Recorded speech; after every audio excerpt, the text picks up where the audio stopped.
ఈసారి లోక్సభ ఎన్నికల్లో వివిధ పార్టీలకు చెందిన దాదాపు 30 మంది అభ్యర్థులు తమ అదృష్టాన్ని పరీక్షించుకున్నారు. సినిమా వాళ్ళు రాజకీయాలకు పనికిరారని చాలామంది చెప్తుంటారు. కానీ సినిమా వాళ్ళు సైతం రాజకీయాల్లో సుదీర్ఘకాలం రాణించగలరని ఇందులో కొంతమంది హ్యాట్రిక్ సాధించి నిరూపించారు. బీజేపీకి చెందిన హేమమాలిని మధుర నుండి, నటుడు మనోజ్ తివారీ ఢిల్లీ నార్త్ ఈస్ట్ నుంచి హ్యాట్రిక్ సాధించారు.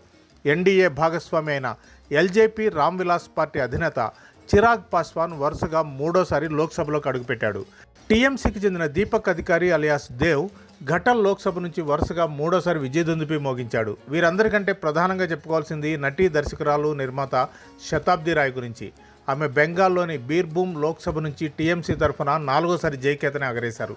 ఇక ఆంధ్రప్రదేశ్ అసెంబ్లీ ఎన్నికల్లో నందమూరి బాలకృష్ణ టీడీపీ తరఫున ఎమ్మెల్యేగా హిందూపూర్ నుంచి హ్యాట్రిక్ సాధించారు.